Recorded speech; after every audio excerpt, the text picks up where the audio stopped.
नमस्कार, मैं हूं मुरारी पांडे। आप सभी का खबर में स्वागत है। अब इस वक्त मौजूद है मुंबई के प्रसिद्ध रसिका थिएटर में। हम इस वक्त मौजूद है जहां पर दो वेब सीरीज़ जो जल्द ही यूट्यूब चैनल पर लॉन्च होगी, ऐसी दो वेब सीरीज़ का यहाँ पर पोस्टर का अनावरण है।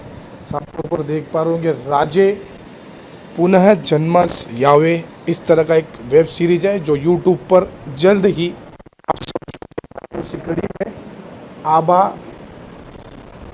आबानी रंगवलेली दुनिया है, इस तरह के दो वेब सीरीज का अनावरण यानी पोस्टर का अनावरण यहाँ पर है। हम बात करेंगे उसके जो दिग्दर्शक है आबा पेंडेकर से। ऐसे मौके पर क्या भावना होगी? राजे पुनः जन्म से आने वाला यानी इस तरह की फिल्में अब अक्सर देखते रहते हैं, अक्सर थिएटरों में भी देखते रहते हैं, कई सीरियल्स भी चलाए जा रहे हैं, लेकिन इस फिल्म में ऐसा क्या खास है कि फिर से आपको छत्रपति शिवाजी महाराज के जीवन पर आधारित फिल्में बनानी पड़ी? शिवाजी महाराज यांचा इतिहास खूप मोठा आहे आणि आज काळाची गरज आहे की महाराजांच्या पावलावर पाऊल ठेवून चालण्याची. बरं, तेच होत नाही आहे आणि आजची जी पिढी थोडीशी वाया जाते, त्या पिढीला महाराज जेवढे कळायला पाहिजेत, अफाट नाहीत, निदान एवढे तरी कळले पाहिजेत, म्हणजे त्यांचं जे वाया जाणारं लाईफ आहे ते लाईनवर रुटीनवर येईल, याचा प्रयत्न मी ह्या माध्यमातून करणार आहे. राजे पुन्हा जन्मास यावे. इस फिल्म के माध्यम से क्या संदेशा देना चाहते हैं समाज में? हाँ, आता छोटंसं क्या है, लोग इसको देखें इस फिल्म में. आज महाराष्ट्रातून मुंबईतून कितीतरी मुलं आणि मुली गायब होत आहेत. कुठे जात आहेत, काय त्याचं पुढे काय होतं त्यांचं कोणी त्याचा विचार करत नाही आहे. पण जर हीच गोष्ट जर तेव्हा झाली असती तर राजांनी काय केलं असतं? आज वाया जाणारी पिढी, सर मला वाटतं मी सुद्धा ना काही अशी पिढी एकत्र बांधून ठेवली आणि ती बांधलेली पिढी आज ह्या कलाक्षेत्राला जॉईन झाली. तशीच ह्या माध्यमातून राजे तुम्ही पुन्हा जन्मास यावे ह्या माध्यमातून मी ते करण्याचा प्रयत्न करणार आहे. दुसरी गोष्ट, आबा आणि आबांनी रंगवलेली पात्र मला नेहमी छळतात. म्हणजे मीच आबा पेडणेकर आणि मीच रंगवलेली पात्र, आणि तीच मला कधी कधी रात्री येऊन उठवतात, अरे माझं काय केलंस, मला एवढासा थ्रो दिलं सोडून दिलास. नाही, माझा ओरा मोठा आहे, मला मोठा रोल पाहिजे, कॅनव्हासवर दिसायचं आहे, आणि म्हणून हे रंगवण्याचा प्रयत्न करतो आहे. आणि त्यासाठी भाऊंचे आशीर्वाद सोबत आहेतच. आणि ही जी टीम आहे, जसं मला रवी म्हणाला, आबा इथे एक पिक्चर होऊ शकतो, खरंच पिक्चर घडू शकतो, होऊ शकतो, आणि ते आम्ही करून दाखवणार आहोत. म्हणजे एक आहे आबा आणि आबांनी रंगवलेले पात्र, दुसरं आहे राजे पुन्हा जन्मास यावे.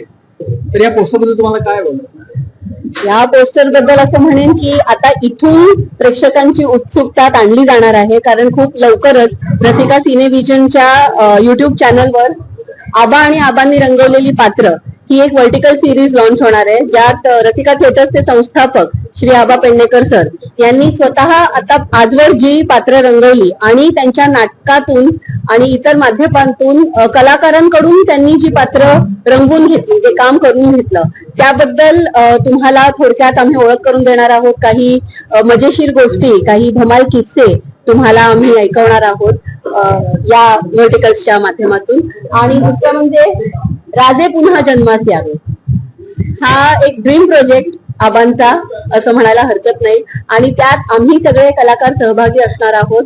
तर ते आमचं खरंच भाग्य आहे. आजच्या तारखेला, आजच्या घडीला आपल्या राज्याला, आपल्या देशाला आणि एकूणच संपूर्ण जगाला शिवाजी महाराजांची नीती ही अवलंबण्याची खरंच खूप गरज आहे. त्यांनी ज्या प्रकारे आपलं साम्राज्य, आपलं स्वराज्य, त्यांनी साम्राज्य कधीच म्हटलं नाही, त्यांनी स्वराज्य म्हटलं, आणि ते स्वराज्य ज्या पद्धतीने टिकवून ठेवलं, ज्या पद्धतीने त्याचा विस्तार केला, तर त्यांच्या त्या संपूर्ण नीतीची, त्यांच्या रणनीतीची, त्यांच्या विचारांची, त्यांच्या संस्कारांची आजच्या आपल्या महाराष्ट्राला, आपल्या देशाला, आपल्या जगाला आणि एकूणच आजच्या या पिढीला खूप गरज आहे. आणि त्याच संदर्भातले काही संदेश आपण आपल्या ह्या वेब सिरीज मधनं देणार आहोत राजे पुन्हा जन्मास यावे. कारण प्रत्येकाच्या मनातली ती एक सुप्त इच्छा आहे. आधी आपण म्हणायचो की शिवाजी जन्मावा शेजाऱ्यांच्या घरात, पण आता तसं नाहीये. आता प्रत्येकाने ह्या गोष्टीची काळजी घ्यायला हवी की आपल्या घरात जन्माला आलेलं प्रत्येक बाळ हे शिवाजी असावं, जिजाऊ असावी. आणि शिवाय माझा फेवरेट प्रोजेक्ट, कारण ह्या पोस्टरचं लॉन्चिंग जे आपण केलेलं आहे, बाबाचा महादेव, ही शॉर्ट फिल्म रसिका सिनेव्हिजनच्या युट्यूब चॅनलवर लवकरच प्रदर्शित होणार आहे. आणि त्या शॉर्ट फिल्मच्या माध्यमातून सुद्धा एक अत्यंत सुंदर असा संदेश आपण प्रेक्षकांपर्यंत पोहोचवणार आहोत. तुम्हाला नक्कीच ती शॉर्ट फिल्म खूप आवडेल. आम्ही सर्व कलाकारांनी, सर्व तंत्रज्ञांनी आबांच्या मार्गदर्शनाखाली आणि शुभा वहिनींच्या मार्गदर्शनाखाली, त्यांच्या सहकार्याने खूपच मेहनत घेतलेली आहे आणि मेहनतीने हा प्रोजेक्ट तयार केलेला आहे आणि त्यातला विचार तुमच्यापर्यंत पोहोचवण्याचा अतिशय प्रामाणिक प्रयत्न केलेला आहे. तर नक्की तुम्ही ही सिरीज बघा, ही शॉर्ट फिल्म बघा आणि तुम्हाला नक्कीच आवडेल. आणि आवडल्यास ती लाईक करा, शेअर करा, कमेंट करा, सबस्क्राईब करा. धन्यवाद. तर ऍज अ डीओपी म्हणून शिवाजी सारखे तुम्ही काय म्हणाल? मी ॲज अ डीओपी या प्रोजेक्ट बद्दल करतोय. मला खूप अभिमान वाटतोय स्वतःचा की आबा पेडणेकरांसोबत मी गेले 5 वर्ष झालं काम करतोय. काम करते वेळेस असं वाटत नाही की यार कुठलं बर्डन आहे, काय आहे. एकदम फ्री माइंड काम करायला मिळतं. आणि जसं मी फ्रेम वगैरे, अँगल वगैरे लावतो, आबा बोलतात की खूप छान, खूप छान. तर अजून जोश होतो काम करण्याचा. मला मी खुश आहे की या प्रोजेक्टमध्ये मी ॲज अ डीओपी करतोय. आणि सेकंड आहे आबा आणि आबांनी रंगवलेले पात्र. या वेब सिरीज मध्ये त्यांनी जे आतापर्यंत जे घडवलेले पात्र आहेत ते 1 बाय 1 ते दाखवण्यात येणार आहेत. म्हणजे खूप लांब ही सिरीज चालणार आहे. खूप खुश आहे मी. धन्यवाद. आबा आणि आबांनी रंगवलेली पात्र हा जो एक कन्सेप्ट आहे, हा कन्सेप्ट आबा रसिका सिनेव्हिजनच्या अंडर आणत आहेत. आणि त्यामध्ये माझ्यासारखेच माझे सहकारी, म्हणजे सहकलाकार आहेत बरेच, जे जेव्हापासून आबांनी सुरुवात केली त्या दिवसापासून आतापर्यंत जे त्यांनी कॅरेक्टर लिहिलेत, त्यांच्या लेखणीतून त्यांनी ज्यांना जन्म दिला नाटकांसाठी आणि बऱ्याचशा गोष्टींसाठी. तर आता सध्या जे सोशल मीडियाचं फॅड सगळीकडे चालू आहे, सोशल मीडिया सगळीकडे बूम आहे आणि OTT प्लॅटफॉर्म, डिजिटल प्लॅटफॉर्म जे नवीन उदयास आलेला आहे, त्याचा पण म्हणजे सुरुवातीपासून आम्हाला थिएटर केलंय, नाट्यगृहातून आणि लाईव्ह स्टेज वरून आपण पाहिलेलं आहे त्यांना. तर आता हे डिजिटल प्लॅटफॉर्म जे आहे त्या डिजिटल प्लॅटफॉर्म वरती सुद्धा एक प्रकारे बूम एंट्री करायची, म्हणजे त्याचाही त्या प्लॅटफॉर्म वरती सुद्धा त्या सर्व कलाकारांना आबांना नव्याने आणायचं, ही त्यांची कन्सेप्ट आहे. हेच त्यांनी माझ्याशी डिस्कस केलं आणि म्हणून हे आबा आणि आबांनी रंगवलेलं पात्र ही कन्सेप्ट त्यांनी सर्वप्रथम घेतली की मी आतापर्यंत गेलेले माझे जेवढे कलाकार आहेत त्यांना मी माझ्या कसं आणलं, काय केलं, ही त्यांची यामागची कल्पना आहे. आणि ते कलाकार लोकांपर्यंत पोहोचले, जे यशस्वी झाले, सक्सेस झाले, त्यांची स्टोरी आणि त्यांच्यासोबत आबांनी त्यांच्यावरती कसं कार्य, म्हणजे काय काम केलं, कशा प्रकारे ते असे छोटे मोठे असे मस्त छान छान गोष्टी असतील ते या आबा आणि आबांनी रंगवलेल्या पात्रांच्या सिरीज मधून आपल्याला पाहायला मिळालं. दुसरं मी येईन राजे तुम्ही पुन्हा जन्मास यावे. तर राजे तुम्ही पुन्हा जन्मास यावे ही आत्ताची नाही, तर मला वाटतं बरेच वर्ष झाली. खरंच महाराज गेल्यानंतर पासूनचीच आहे ही लीड आणि ती आता प्रकर्षाने जाणवत आहे. आणि त्याच माध्यमात, म्हणजे सोशल मीडियाच्या माध्यमातून समाजापर्यंत पोहोचवणार. कारण रयतेचा राजा शिवबा, अशी ऐतिहासिक नाटकं आबांनी लिहिली आहेत आणि दरवर्षी जसे प्रोग्राम करतात, दिवाळी पहाट वगैरे, त्याच्यामधून अनेक कल्पना त्यांनी मांडल्या. त्यात बा आणि रयतेचा राजा शिवबा ही ऐतिहासिक आणि त्याच्यातून खुलून आलेलं बरेचसे असे म्हणजे ऐतिहासिक आणि महाराजांच्या वेळचे महाराजांवरती आणि ऐतिहासिक गोष्टींवरती, इतिहासावरती अनुसरून बरेचसे कॅरेक्टर आणि नाटकं आणि काही स्क्रिप्ट त्यांनी लिहिल्या. तर त्याच्यातच राजांचं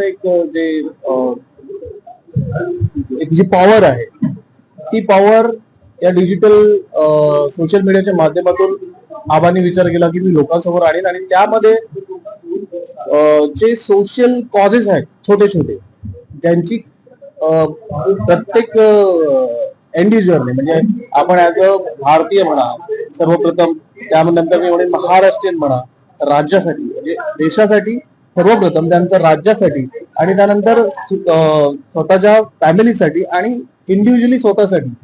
म्हणजे आपण जे लिव्हिंग लाईफ जगतो, आपण जे रोजच्या जीवनामध्ये जसं वागतो, तर त्या गोष्टी प्रकर्षाने म्हणजे मला माझं स्वतःचं कर्तव्य काय आहे हे या माध्यमातून दाखवण्याचा प्रयत्न असेल आबांचा.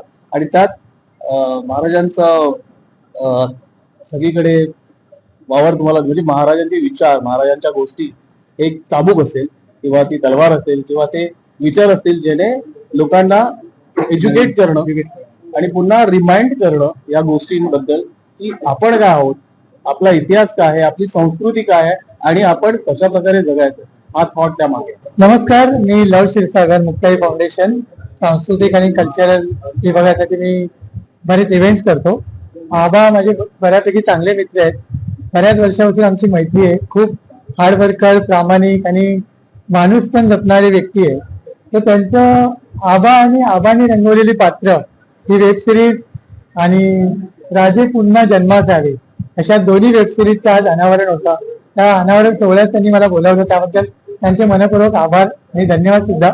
आणि आबांचा मी बऱ्याच वेळा नाटकं पाहिलेली आहेत. अतिशय उत्तम कलाकृती असते, खूप छान विषय असतात. त्यांचे गुण, विशेष विचार हे सामाजिक जनमानसात पोहोचवण्यासाठी त्यांची जी तळमळ असते ती नेहमी दिसून येते.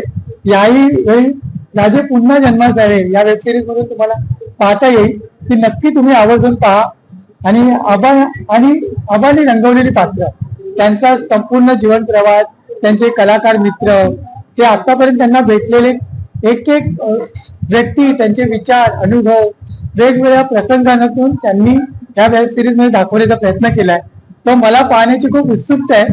तुम्ही सगळ्यांनी नक्की आवर्जून पहा आणि त्याला जास्तीत जास्त लोकांपर्यंत पोहोचवा. सबस्क्राईब करा, फॉलो करा असं मी म्हणेन. आणि खूप खूप शुभेच्छा. जय शिवराय.